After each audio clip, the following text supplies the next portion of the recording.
When the name of Whitney Houston pops up in media, we are ready to hear another abusive detail about her drug addiction and its fatal consequences. What went wrong? Was it really only because of drugs and publicity? Was her marriage such a disaster as tabloids still claim? This year, new shocking details were revealed. Here's the heartbreaking story of one of the world's most renowned vocalists. Discovering the phenomenon. The Houston family members were legendary figures in American gospel. Thus, little Whitney also started singing at New Hope Baptist Church. It was clear from the start that her voice was phenomenal. By the time she turned 15, Whitney was often performing with her mother and trying to get a record deal of her own. Whitney became famous as a teenage model and even appeared on the cover of 17 magazine. Unfortunately, this successful image was appreciated only by the public. Inside her family, things were horrible. When Whitney's mom went on tour, she left Whitney and her brother Gary with a cousin, a gospel singer named Dee Dee Warwick. And what Houston's brother revealed in a recent 2018 documentary, Whitney, shocked the world. When their mother left for a tour, Warwick sexually molested Whitney and Gary. It happened when Whitney was just 3 or 4 years old. This incident created a psychological trauma that plagued Whitney for the rest of her life. This is what made Whitney so insistent on bringing her daughter, Bobbi Kristina Brown, on tour with her later on. Pop Diva. Whitney almost immediately became a diva after she released her debut album, which was a sensation. Her wildest dreams came true, but being such a massive pop star came at a price. Every time she went out in public, Whitney had to act, look, and talk in a certain way. Every little thing she did was regulated by her strict contracts, and it took a great toll on her. That wasn't the real Whitney. Her identity slowly started to shatter. Success in the music business translated to the big screen, and for her first starring role in The Bodyguard, she virtually played herself. I Will Always Love You, the soundtrack's lead single, was top of the charts for 14 weeks, making it one of the best-selling discs in history. But her identity crisis became more visible, and rumors about Whitney using hard drugs reached the press. It was a common thing for Whitney and her brothers to party, drink, and have a little drugs. Her brothers gave it to her just for fun. No one thought it would go so far. Still, she maintained a very strong image as a good girl, until she met her bad boy. Whitney met another icon of that time, singer Bobby Brown. He was known for his nasty behavior, troubles with the law, and for taking drugs. A lot of drugs. Tabloids were making bets that these two totally different people will split up within a couple of months. However, contrary to all expectations, within 3 years, Brown married Whitney Houston in one of the most highly publicized celebrity weddings in history. They were in love and very supportive of each other. Whitney and Bobby Brown were on relatively equal standing in their careers when they met. But Whitney's phenomenal success of The Bodyguard came as a bit of a knock to Bobby's self-esteem, especially when his own career was caught in crisis. Brown was arrested several times for drug use and drunk driving. Houston became a victim of domestic violence and once had to call the police to calm Brown down. This incident quickly spread to the press. More and more people started to refer to him rather as Whitney Houston's abusive husband than as an artist. During his years of marriage to Houston, Brown produced only one album, which was a commercial dud. The press declared that he was the reason for Whitney's depression and aggressive addiction to drugs. Nevertheless, Houston was always by his side. He was her personal drug that she could not and didn't want to quit. She was with him during all the court meetings and saw him as the love of her life. Despite all the rumors and insults surrounding the couple, Whitney and Bobby got pregnant. Parenthood. The birth of Bobbi Kristina brought peace to the family and deeply changed Whitney. She promised herself to become a worthy mother and found strength to stop taking drugs. But not for long. The couple's demons destroyed them. Whitney's darkest period occurred. Nobody could police Whitney. She did what she wanted, her own sister-in-law, Tina Brown, reported. Whitney's addiction to cocaine was getting worse, and it was ruining her career. At every new public appearance, people reacted with one question: is she high right now? Houston denied all accusations, but her lie was too obvious. Tragically, Brown's depression also got deeper, and it all had a fatal impact on their child. The little girl was living in terrible conditions, seeing her parents getting high right in front of her. In Brown's 2016 book, Every Little Step, he says he and Whitney failed their daughter, Bobbi Kristina, and often used drugs in their little girl's presence. Though family and public pressure forced Houston to go to rehab several times, her husband supported her while she was trying to get back on her feet. She was really working hard on herself to try and be a sober person, and she was a great woman. Last years. In constant attempts at rehab and returning to drugs, Houston lost her voice. Can you imagine how terrible it was for a singer like her?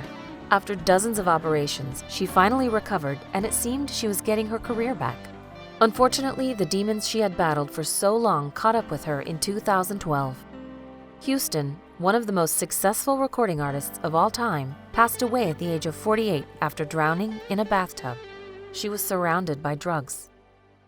3 years later, her daughter, Bobbi Kristina Brown, was found unresponsive in a bathtub in the same horrible way as her mother. Bobbi died aged 22 after spending 6 months in a coma. Brown's life may yet become a tale of redemption, filled with the constant feeling of guilt. However, drug-free after years of therapy, he released a single, Get Out the Way, in early 2011. "I'm doing wonderful," Brown said. "I'm just moving forward with my life and trying to stay positive at all times." Despite the tragedy, the songs of Whitney Houston will live on with their powerful and beautiful vocals.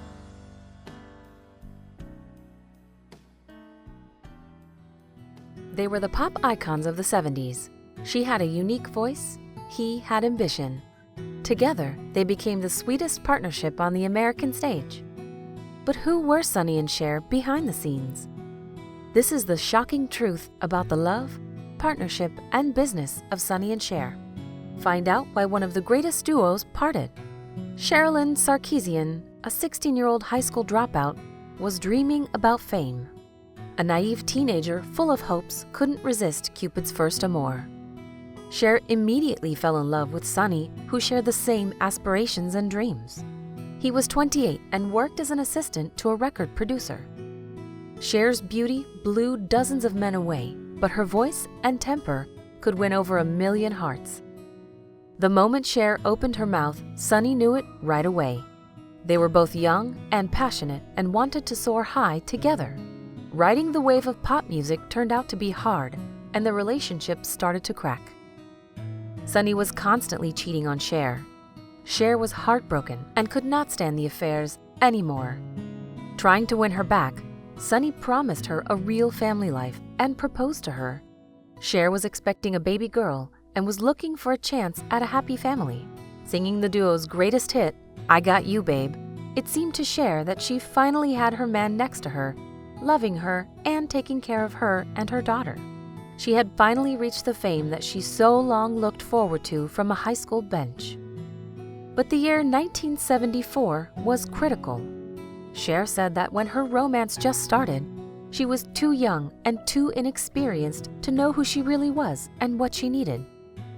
"I could just never ever talk back to him, and so I never got any of my needs met that weren't what he felt they should be," Cher later said in an interview. When she finally understood her own identity, she realized that Sonny could no longer match it. "He was starting to kill my spirit," she said. Maybe Sonny and Cher were too ambitious and energetic to live under one roof. In the early 70s, the Sonny and Cher Comedy Hour became a prime-time TV show. Soon, there was not a single person who did not know Sonny and Cher. Provocative dresses with feathers, fur, and sequins, Cher was not only a music icon, but a style icon too. As her longtime designer said, she had a unique sense of style, color, showbiz glamour, and an outsized sense of humor. She finally became the star she always wanted to. But the joy of her success soon changed into bitterness after their divorce. Even though Cher was the one to initiate the divorce, it was still a heavy burden. "I went to him and said, 'Look, break the contract. Let us drop a new contract. Make it 50-50. You can't tell me what to do anymore,'" recalls Cher. She brought that truth to the light many years later. For 11 years, she never argued with him. Cher recalls that her decision broke Sonny's heart because he loved the duo too much, perhaps even more than she did. She didn't want to be a part of Sonny and Cher anymore. After the divorce, they steered their boats in separate ways and started solo shows. Cher's was sailing to success, and Sonny's was sinking. They tried to replicate the success of the Sonny and Cher comedy review, but the audience didn't want the individual Sonny and Cher. The show failed very fast. Sonny opened a restaurant with his savings and married a 22-year-old college student. It seemed that he drifted away from his ambitions and had a calm family life, while Cher was still glimmering on stage in sparkling dresses and mesmerizing shows. But all the grievances disappeared when Cher found out that Sonny tragically died in 1998. Bono's death came just days after Michael Kennedy died in a similar accident. She ended her speech at the funeral saying, "When I was young, there was this section in the Reader's Digest. It was called The Most Unforgettable Character I've Ever Met. And for me, that person is Sonny Bono." She was the unwanted child in her family, an abused wife, and a single mother with 4 kids and no money. How did she become the woman as we know her today? Give it up for the shocking story about the goddess of rock and roll. Unwanted kid. Born in a tiny Tennessee town, little Tina, raised under the name Anna Mae, was living in a family full of abuse. Her mother gave birth to Tina at a very young age, and it was already her second child. Tina once heard her mother say that she actually wanted to run away from Tina's father when she found out about her pregnancy with Turner. The girl felt that her mother did not love her and that she was never wanted. When Tina was 11, her mother ran off without warning, seeking freedom from her abusive husband. Soon, her father married another woman, and Tina was left with her grandmother, a deaconess at the Missionary Baptist Church. Her grandmother was very strict. She was the kind who starched and ironed dresses. "I had to sit more than I played. Oh, I was miserable," Tina remembers. Her only joy was singing in talent shows and in the church choir. As she didn't receive love at home, she desperately searched for someone to love. She found Harry, her first love, and for some time, she was happy with him. Until she found out that Harry had married another woman. Tina was heartbroken. After the sudden death of her grandmother, Tina had to move in with her mother. Tina was depressed, but she never sat back doing nothing. She always strived to do better. After graduation, she worked as a nurse's aide at a hospital and even dreamed of becoming a nurse. But music came back into her life and changed everything. What's love got to do with it?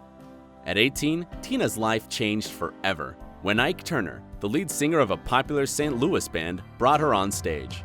At the beginning, Ike was really nice to Tina. They were very close friends and she loved to sing with him.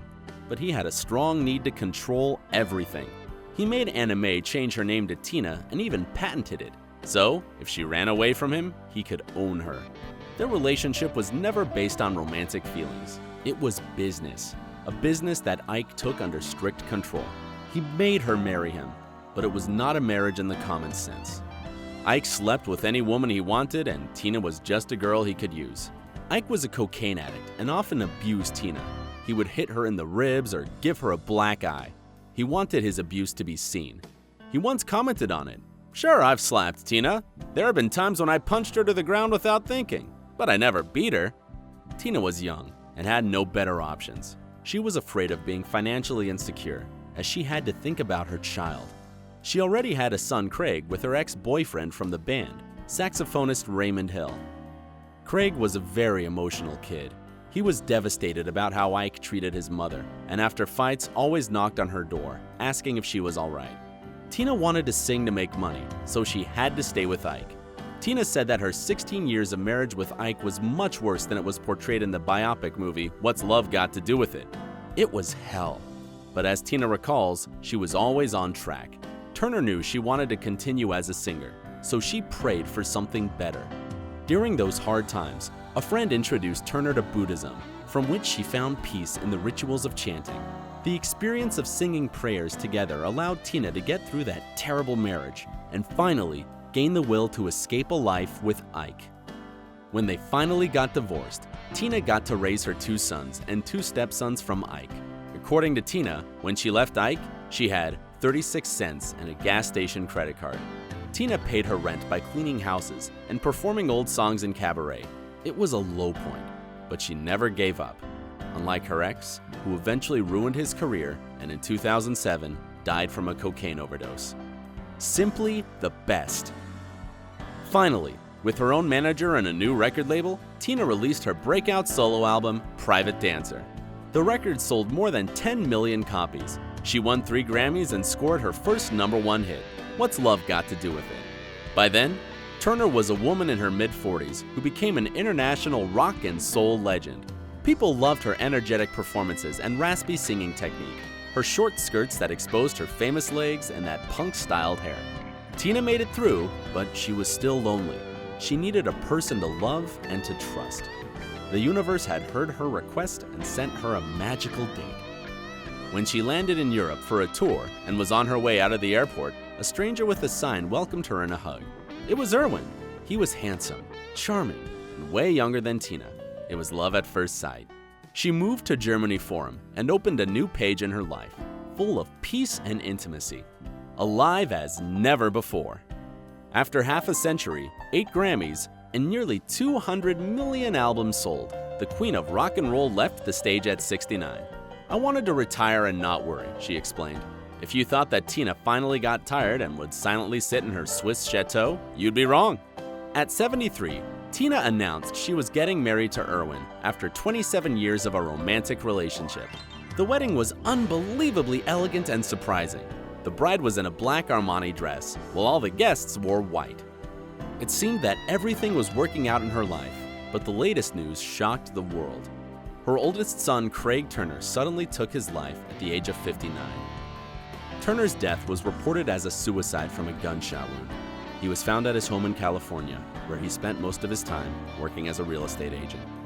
Tina has had a lot of challenges in her life already, but she managed to get through them all. We send our sincerest condolences to her and the Loretta Lynn rightfully deserves to be called the queen and innovator of country music. She's the only female ACM artist of the decade. Loretta, who is now 86, has walked a long path, from the poverty of a mining town to the top of a superstar career. She survived several miscarriages and the death of her 2 children and her husband. Even though he helped her open her talent to the world, he was nothing like an ideal partner. Find out the life story of this fantastic woman in our video. Loretta was born into a very poor, large coal mining family in Kentucky. She was named after actress Loretta Young. My mama and daddy had 8 kids, so there were 10 of us living in a small cabin in the mountains, says Lynn. She was only 15 when she fell in love with Oliver Lynn, nicknamed Doolittle. The teenage girl could not resist the charming and cheerful 20-year-old stud. They got married within just a month, and Doolittle left with his young wife to Washington State. While needing the most support from her husband during her final trimester, Loretta found out about Doo's love affair. Lynn gave birth to her first baby when she was 16. Doo's admiration and enjoyment of having a baby made her forgive his cheating. Working on a farm and taking care of children absorbed all her energy, but Oliver's present, a $17 guitar, inspired her. Loretta wrote her first song when she was 24. She had been married for 9 years and already had 4 children. Lynn and her brother formed a band and performed together in bars and small concerts around the state. For a beginner country star, there was no other way to build a career but to move to the center of country music, Nashville. Patsy Cline helped Loretta a lot to settle in and to get used to the world of show business. Loretta's unique talent did not go unnoticed. Her song, I'm a Honky-Tonk Girl, struck like lightning, and Lynn was unexpectedly flooded with record offers from top to toe. She hit the road for a music tour around the country together with her husband. As it turned out, it was the best time for their relationship. Loretta Lynn immediately became famous and her songs rocked to the top of the music charts. Lynn's peculiarity isn't her voice only. She tells about women's misfortune in her lyrics, bringing up things she was afraid to talk about before. It's not a mystery that her songs were autobiographical, including Don't Come Home a-Drinkin'. The great success of his wife crushed Oliver's self-esteem. The constant love affairs that Lynn was trying to put up with for a long time increased dramatically. coming home drunk after romancing another lady, Oliver roughed Lynn up. Loretta recalls, "He'd smack me, I'd smack him. He'd pull my hair, I'd pull his hair. That's the way it was." Once trying to protect herself, she hit him hard in the face. The second Loretta saw blood and teeth falling out, she got scared to death. She thought, "I'm dead. I am dead. I'm completely dead." Oliver said nothing and just left the room. And as usual, she paid for his visit to the doctor. In early 2000, Loretta published her autobiography, Still Woman Enough, where she described their relationship in detail. She describes him as an alcoholic man who beat her, was unfaithful, and spent her money. "I put up with it because of 6 kids," Lynn said, "and I loved him and he loved me." After her husband's death in 1996, Lynn moved to a smaller house. Her former dwelling with Mooney is now open to tourists in the summer. She never felt comfortable there because Oliver's girlfriends were in the house when she was on the road. Loretta rarely went on stage, preferring a regular life on a ranch. In her interviews, she says she'd never wanted to go through the hell with Dew again. But on the other hand, she admits that without Oliver, she wouldn't have become the Loretta Lynn we all know and love. What do you think about family violence? Is it worth staying in the family if a man beats his wife? While the world was madly racing, burning in flames, and suffocating in gunpowder in the 1940s, these two managed to find a place for love in all the rush. The redhead actress and amorous Cuban musician became TV's first interracial couple. But what was hiding behind the most passionate love story of the century? Fiery and passionate just as her image, Lucy Ball was already the superstar of cinematography. She met Desi on the set of the film Too Many Girls, a fact that later became ironic regarding Arnaz's affairs. Everybody warned that he wasn't a proper match for Lucy. The actress used to date taller and older men, while Arnaz had proposed to someone else, but the two fell in love anyway. Lucy dived into the deep water, doting on Desi right away. Making him happy was the most important thing for her, pushing herself to the background.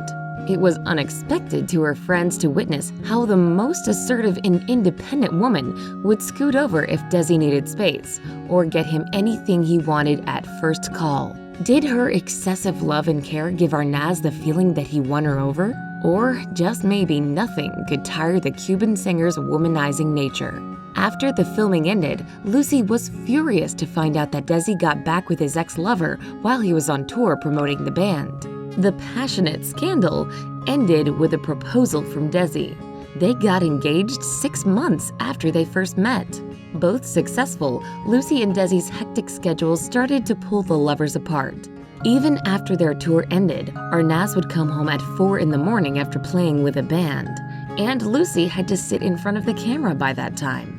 It seemed that they barely started seeing each other, and their story was already coming to an end. It's hard to imagine how excited and thrilled Lucy was to find out she was pregnant. Finally, she could have Desi next to her when she needed. Well, at least for a couple of days. But the road to a happy family was even longer.